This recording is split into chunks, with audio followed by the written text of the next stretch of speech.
loaf of bread or a pork rump. The goggles pressed over her eyes, leaving small indents on her ashen-colored cheeks at their edges.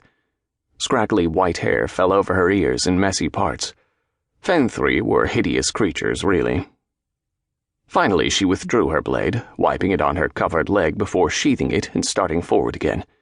Cvareh followed in her steps through the winding sewer passages. The path became even narrower, and the walls changed from stone and steel to red clay bricks. Where are we headed now? He decided his options were to go crazy from silence or risk her stabbing him again. She didn't answer. Have we left New Dalton? We're headed for the Alchemist Guild. Whoever this woman was, she certainly harbored a deep hatred for dragons.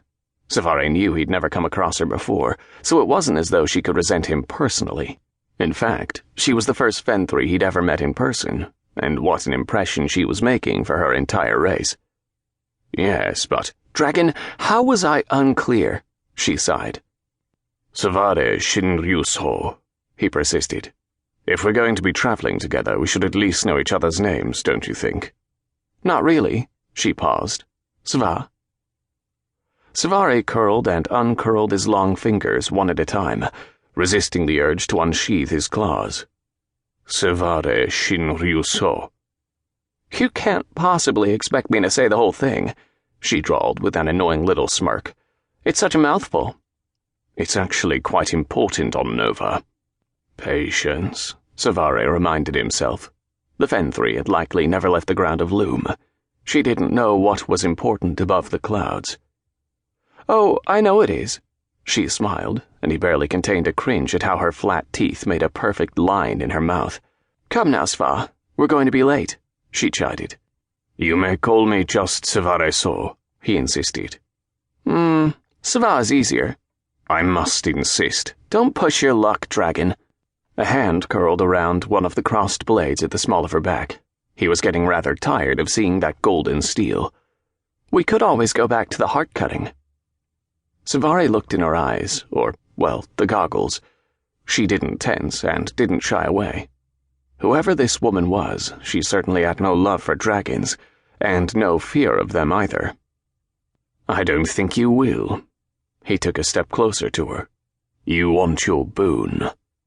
Ah, yes, a boon. Rather than shrinking away, the woman met his step with her own. She was almost as tall as he, and Cvareh was of average height for dragon standards.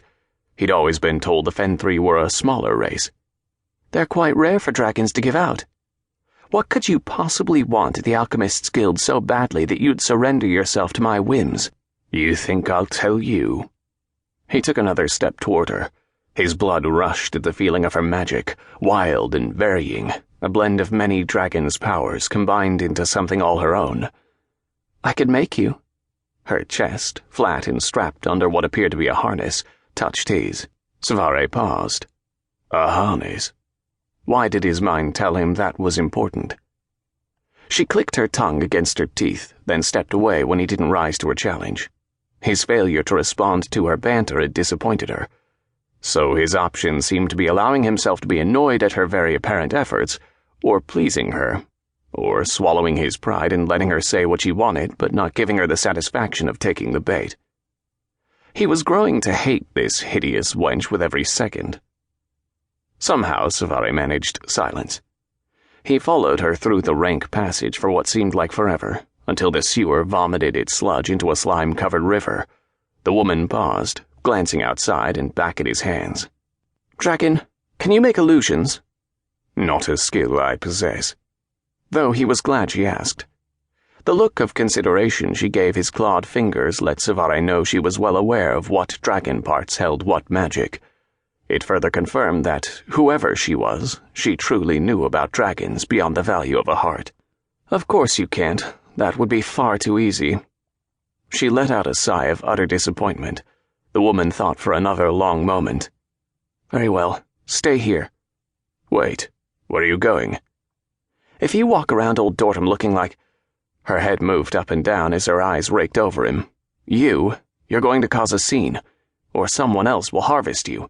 And then I'm out a Dragonheart as well as a boon. Cvareh would appreciate if she'd stop discussing cutting out his